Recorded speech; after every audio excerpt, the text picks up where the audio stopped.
Welcome back to Celebrity Radio. It's Alex Belfield talking to some of the country's biggest stars and some of my favourite people. And we've got one for you today. Mike Reid has been a broadcasting legend for as long as I can remember. Over the years, he's done musicals, radio stations, TV, and he's even going to be doing a cruise this summer. May the 6th, he takes to the seas with Back to the 80s. You can join him from May the 6th. We'll give you more details on that. And he's launching a brand new radio station called United DJS, celebrating the voices of Luxembourg. Mike, how you doing? I'm pretty good, Alex. Yeah, pretty good. Is it good being you? I mean, I look at your CV. There's not a lot you haven't done, is there? Well, it's just stuff I enjoy. I mean, I always say you've got to get a bit lucky. I mean, you've got to be able to do the job. But things like Radio 1 and all the TV shows, I remember looking around when the door opened and I thought, oh, there's no one in front of me. I'm at the head of the queue. So, there's a bit of luck, but you've got to be able to do it once you're in there. And we're fortunate in our business to do things that we actually love, that we enjoy doing, whether it's, for me, doing radio, TV, writing songs, writing books, whatever. It's all enjoyable. You get up in the morning and you think, oh, yeah, whatever it is that day, you're looking forward to it. I noticed that you're prepared to take risks. I remember the last time we spoke was at Cliff the Musical, which is a long time ago now. You ventured into stuff that other people might find dangerous. You're not scared, are you, to give something a go? Well, no. I mean, it's a life. I mean, there's no point looking back and having regrets, thinking, I should have done that, wished I'd done that, wished I'd done that. At the same time, sometimes you'll stick your neck out, it's a bit gung-ho. I mean, Richard Branson, great case in point, that he's done some crazy things, and he's got to have his own airline and his own rocket ship. I mean, so you've got to have a streak of cavalier attitude in you. But I mean, you've got to temper it with a modicum of reality as well. Is this going to happen or is it not?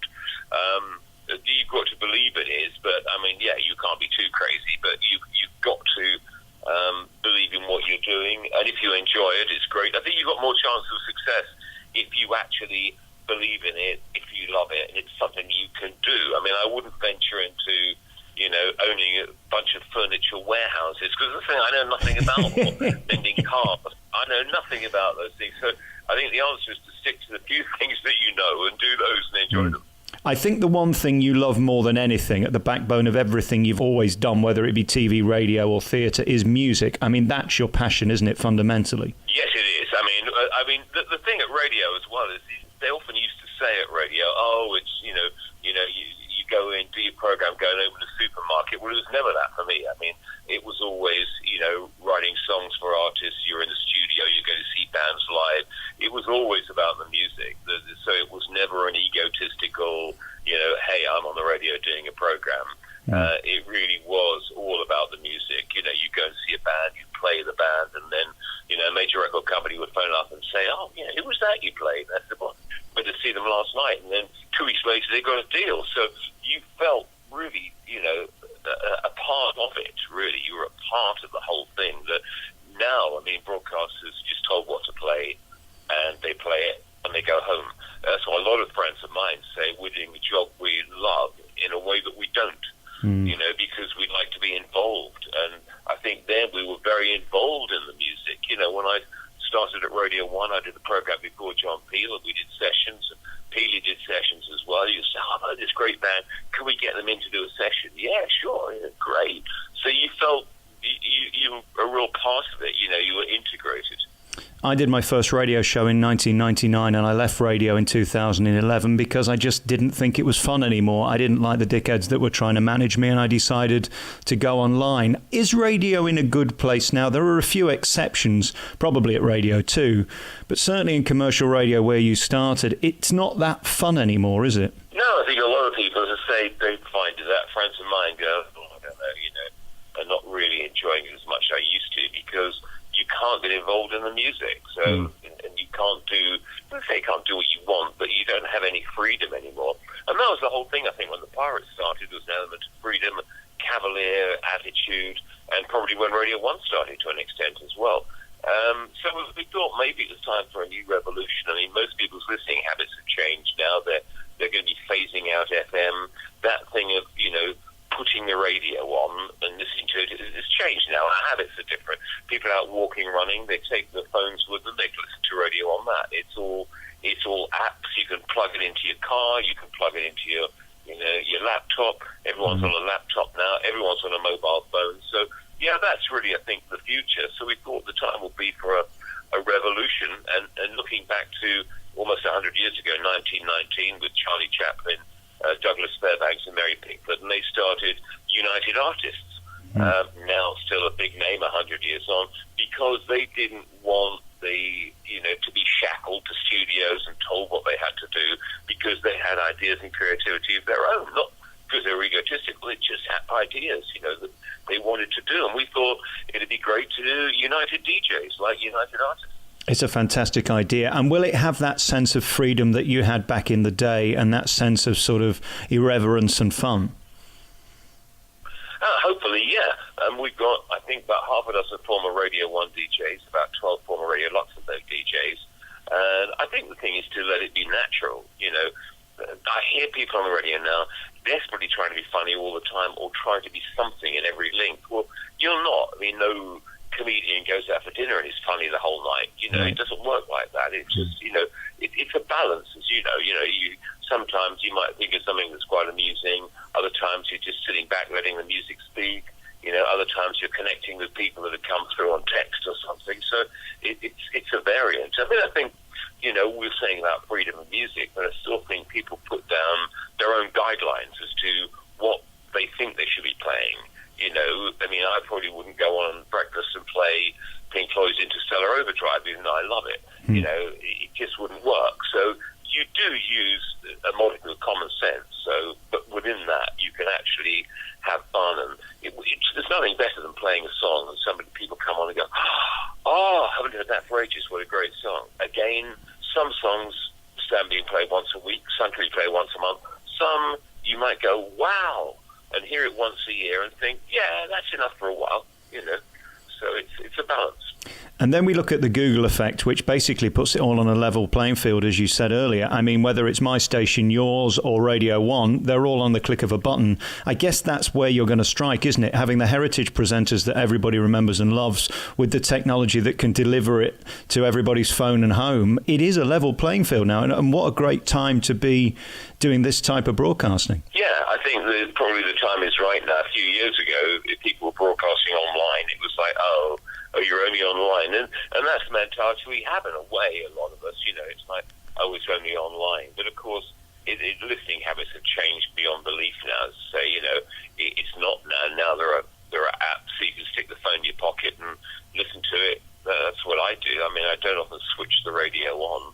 Me too. I take the phone, plug it into the car, plug it into the laptop, and you can listen wherever you go. You can listen on the train, whereas, probably back in the 60s, people had a transistor radio they listened to and annoyed everybody. I mean, now you can have the phone in your pocket, your headphones on, and listen to any radio station anywhere. Have we got a launch date yet, and where can people find you? It'll be end of February. The website will be coming up. We're on Facebook and on Twitter, United DJs Radio, on Facebook, on Twitter, and that will lead you to wherever the webpage will be up soon. And we'll be away and running. Yeah, just United DJs Radio, and you can find us on Twitter and Facebook and website soon. Tell me about the lineup and what you'll be doing, or is that all top secret? Who else is part of the party? Well, we've got former Radio 1 DJs. We've got David Simons, who's Radio 1 throughout the 70s, who went on to Radio 2, Radio 4, previously been with Radio Luxembourg. The Emperor Roscoe, who was with Radio 1, of course, throughout the 70s as well and into the 80s. Dave Lee Travis, big show, big name on Radio 1, of course. Let's talk about Dave a minute, because I really love Dave on the radio, and I think U-Tree was very mean to him, and what happened was a travesty. I know he lost everything. How's he doing? Because I did worry about Dave. I know he's struggled, hasn't he? Oh, yeah, he struggled. And when we were putting a session together, Tony said to all of us, what about DLT? And we all said, yeah. So he's on board. He's looking forward to it. So we're going to, let him loose in a couple of programs. And he's got a studio at home, so I'm sure he'll really enjoy it. Beautiful. Back amongst the... I think you all met at a Radio 1 party, didn't you? Isn't that how all this started? Well, yeah, we all had a get-together and said, wouldn't it be good if? And it gradually, the snowball gradually built, and then and just last week, I said, what about Adrian John? Because Adrian did the early breakfast show before me throughout the 80s. Yeah. I said, what about Adrian? They said, oh, he'd be great. You think he would? I mean, he does things like psychotherapy now. He's a counsellor and what have you. So I texted Adrian, and he said, I'd love to do something. I'd love to. And everybody said, great, we'd love Adrian on board, which is fantastic. So we have, and Smiley Miley has just reacquired the Radio 1 Roadshow. So we had a meeting with Smiley, and he said, yeah, let's do we've got the big Radio 1 Roadshow vehicle, let's do some stuff during the summer. Wow. We've already got a couple of major things lined up. So we got Smiley Miley, the Radio 1 Roadshow, half a dozen Radio 1 DJs, and we're going to start. I said, Kid Jensen wants to do something with us. He's just announced he's got Parkinson's. So he's been doing all the radio and TV on the fact that he's got Parkinson's. And I said, why don't we? Because I do a lot of long-distance walks and stuff like that. I said, why don't I, because the studio's at Bray on the Thames, I said, why don't I walk the 125 miles from the source of the Thames to the studio to do my first program in aid of Parkinson's? And Kid thought that was a great idea. So we'll do it in Kid's name. We're called United DJs, so let's support one of our mates. And I'll do the 125-mile walk to do my first program. So that's what we're planning to do. Fantastic. I worked with Jensen at Capital Gold, and it was shocking to read that he'd not been well. How's he doing? I haven't spoke to him since. Is he okay? Is he able to broadcast? Will he be on board? Hopefully, yeah. I said, look, he phoned me yesterday, and he did on some TV, and he gave me a call, and I said, look, we're talking about the walk, and he said, yeah, they're really up for it. And I said, well, the door's open when you feel ready to come and do a program, when you feel the time is right. He said, yeah, absolutely. We didn't want to push him into doing it right at the start. We said, look, door's open, as soon as you're ready, come and do a program. So, yeah. We look at the craft of radio. I look at somebody like you and your voice, and Jensen and his delivery and his voice. That was so important in the day. Do you shudder sometimes when you switch on the radio today? It seems like the craft of radio's gone and anybody can do it. It makes me a bit sad. Yeah, it is. People do go through these things. Like, anyone can do this. They did it at the top of the pops. They suddenly had all sorts of people presenting it. And they do with radio now. I mean, I've had people inside radio in senior positions just look at me and go, heaven help us. We've got people on who actually are not broadcasters. And a friend of mine who's not a broadcaster the other day, I was talking to, and they said, they keep asking me to do it. And I keep saying, but I'm not a broadcaster. I wouldn't like to. I don't have the confidence to do it. You think, why are they asking people who don't want to do it, don't have the confidence to do it, to do major shows? I just don't get that. At all. I mean, and they've got people in some programs where people, even on the inside, have said to me, they're just so average. I don't know why they're putting them on there. It's bizarre. One of the reasons I left BBC Local Radio was exactly for that reason. One day you'd wave at the cleaner on the way in, and the next day you'd see her doing the drive show. And that sounds like a joke, but actually it's true. It happens. It's extraordinary. Yeah, no. Yeah. I mean, it was. It was like that at the beat. With something that suddenly you find somebody in some position, you think, well, how did they get there? And somebody said, it'd be great to have somebody that is on the street, and but you still got to have a bit of knowledge about how it works and how to deal with people, how to treat people, how to handle people, how to get the best out of people, when to nurture them, when to pat them on the head, when to kick them in the pants. You've got to learn those things. I was at BBC Local Radio the same time as you. They've just announced they've got a new boss, so it seems out with the old and in with the new.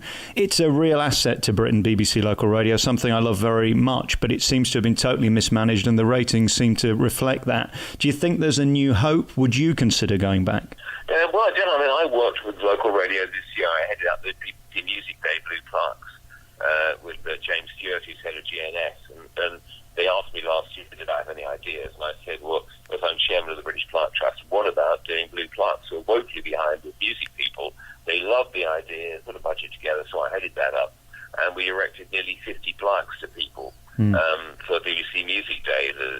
Syd Barrett, Nick Drake, ABBA, Emil Ford, Lennon McCartney. So that really, really worked. So I worked very, very closely with local radio. The thing I thought sometimes, I doing the BBC, is that sometimes, obviously because you're keeping it local, you're interviewing the same people.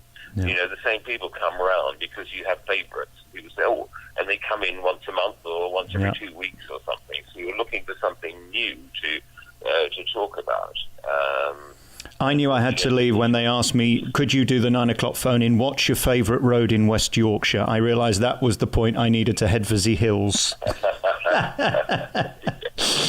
Listen, it's been great talking to you. Let's talk about the cruise. You're going to the seas, and this is quite a lineup. It's happening from May the 6th. You can get on board this Back to the 80s cruise with an incredible lineup. Some of the names: Tony Hadley, ABC, Kim Wilde, Belinda Carlisle, Go West, Paul Young.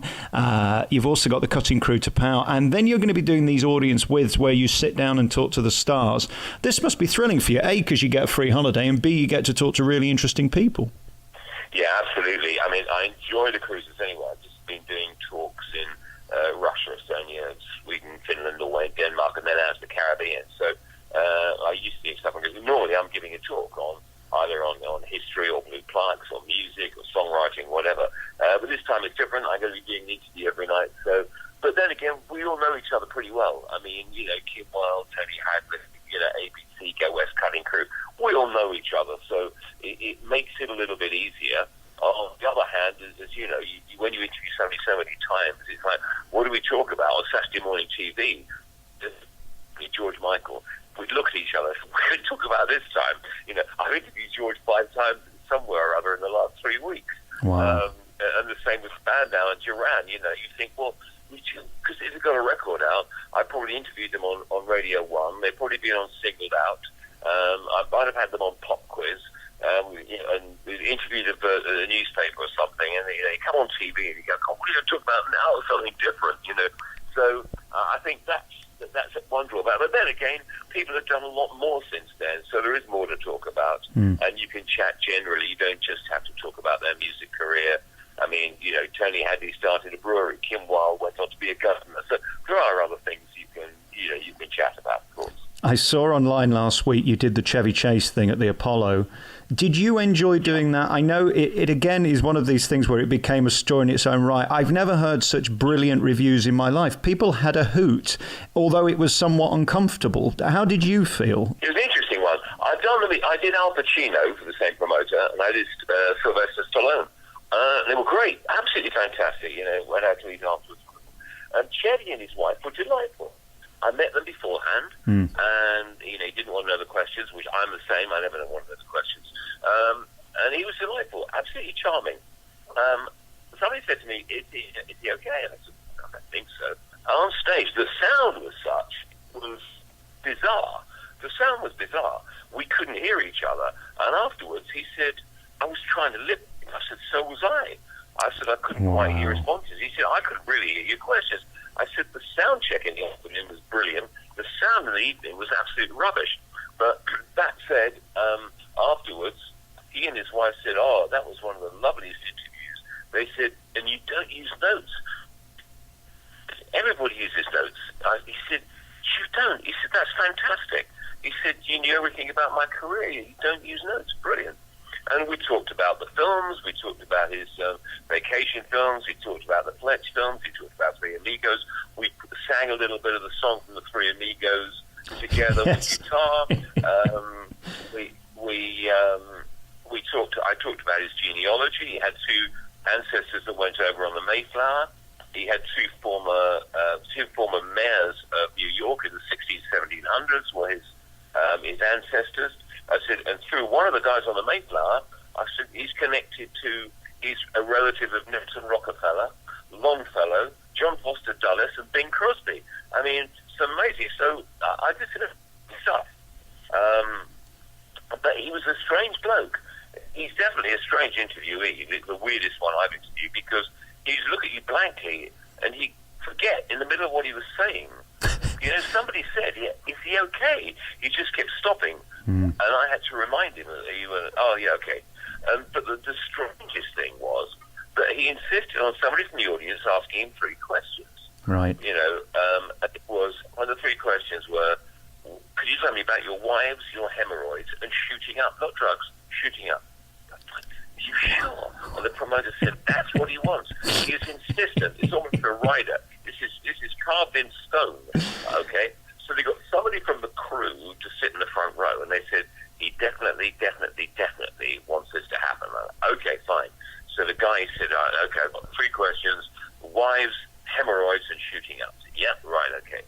So I said, this is weird because we're not asking anybody else in the audience. Only this one person. Anyway, I said, I think someone in the audience has got a couple of questions for you, Chevy. Oh, yeah. Could you tell me about, he stood up, could you tell me about your wives, your hemorrhoids, and shooting up? He hung him out to dry. He said something like, why don't you sit down? And everyone went, whoa. And I had to dig myself out of a really big hole. A really big hole.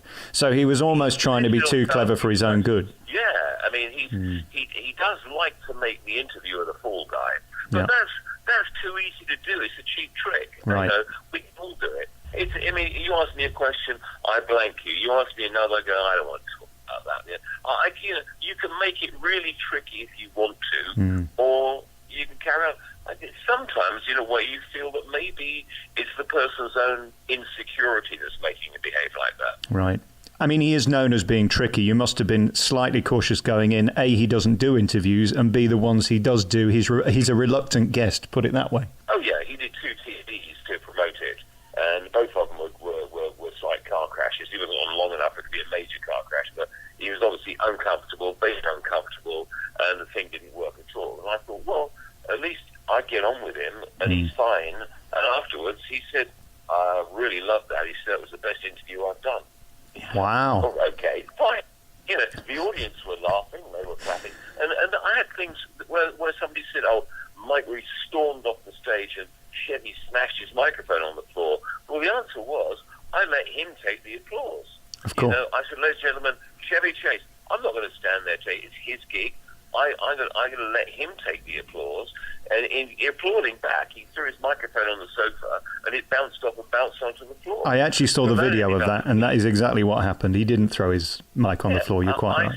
I stormed off, and he smashed his microphone on the floor, and you think, oh, come on. Makes a nice headline, I suppose. I mean, yeah, it's exactly. And it's, and there's more. These days, there's just as much in infamy as fame. Before we go, Mike, could we just talk about the halcyon days of radio when you were megastars and when people cared and when the listening figures were incredible? I mean, you were rock stars, let's face it. You were sex symbols. How much fun was it in those days? Because when I came into radio, trust me, there was none of that. People sort of found it a bit smashy and nicey, and we were all a bit anoraki. There was certainly no sexiness about it. You had that with the road shows, didn't you? Yeah, although you didn't know at the time, you're just doing what you do. I mean, roadshows, we had 25,000 people often standing in the rain watching a radio show. I mean, it was incredible. And you get to, they'd be trying to push you in a car. You get back to the hotel, and your producer say, God, look at your arms. So you'd be scratched, you'd be bitten, you'd be, all sorts of things. I mean, it was crazy. You go out and do something with Duran or Spandau, and you were sort of treated in the same way. I don't think you thought about that at the time. It just happened. It was just that era where, when you went out on the road show, you went out and did things. It was crazy. I mean, it was a crazy period. No, I was just saying, we didn't think about it at the time. It's only when, like you mention it now that you think about it. So when the time's gone out, you think, yeah, it was a bit special. I remember going in the 90s when I was probably 10, 15 years old to one of those road shows at somewhere like Skegness, and seeing 50,000 people on the beach was just incredible. And I thought, if that's what radio is, I want to be a part of it. It was so exciting. We then moved forward 20 years and all the stuff that's gone on in the press in the last 10 years, I suppose, since Savile. Did you shudder when all that happened? Did you feel sad? I mentioned earlier, I felt very sorry for Dave Lee Travis. I think he was a victim of that. I think it was a witch hunt. I'm not saying he didn't behave badly. Maybe he did, maybe he didn't. But some of the things he was accused of that were completely disproved, and he lost everything. He lost his house, he lost his career and his reputation. It was a very sad period for radio DJs in the 70s, wasn't it? Let's face it. Well, I mean, it's happened now in football as well. It's happened in show business. It's happened with lots of, actors suddenly, lots of producers, the Harvey Weinsteins. It's happening in every walk of life. But yeah, with people like Savile, I mean, we knew he was weird, he was odd. We didn't know he was odd in that way. We just thought he was an eccentric. He wore weird clothes. He didn't talk in the same language that we spoke. We'd see him once a year at the Radio 1 party. He'd yodel a bit, pat everyone on the head, but he was an enigma. I mean, we knew he was an oddball. We didn't know quite what kind of oddball. We just knew he was an oddball. He was a strange man. You just go, yeah, okay. And he was friendly with the Prime Minister, with the royals. He talked his way everywhere. He was, he could just walk in anywhere, and he was Jimmy Savile. And he'd have his gold lame on and his jewellery and his cigar, and it was very much... Most of the rest of us, if you went somewhere, you'd be wearing normal clothes. People might recognise you, or they might go, oh, hello, sir. But there's a certain amount of discretion about it. You wouldn't be going in dressed as a clown. I suppose the only good thing you can say about him is that shtick that he had was a great distraction, and raising all that money allowed him to get away with the unthinkable. It's an incredible story, worthy of a movie that you wouldn't believe if you saw it in a cinema. Yeah, you're right, but at the time, nobody realised he was getting away with anything. Right. He was, I would have said, self-obsessed, egotistical, loved his mother. If I would have guessed, I'd have said asexual. I'd have said that he loves himself and his work and the adoration. That's what I'd have thought. He loved the adoration. Look at me, look at me. I would never have thought, and none of us did really, that, what he was up to. But, he was just a very egotistical oddball that we saw once a year. So that was all we knew. Mike, it's been so lovely talking to you. I really appreciate your time. You're a broadcasting legend that will be back with United DJs. You can find out more on Facebook and on Twitter, launching next month. And you can see him live on the cruise, the 80s cruise, with Tony Hadley and ABC, Kim Wilde, Belinda Carlisle, Go West, Paul Young, and many more. You can see In Conversation from the 6th to the 13th of May. And again, a real pleasure to talk to you. Good luck with the new radio station. Mike Reid, thanks for your time. Thank you, Alex, very much. Bless you. Thank you.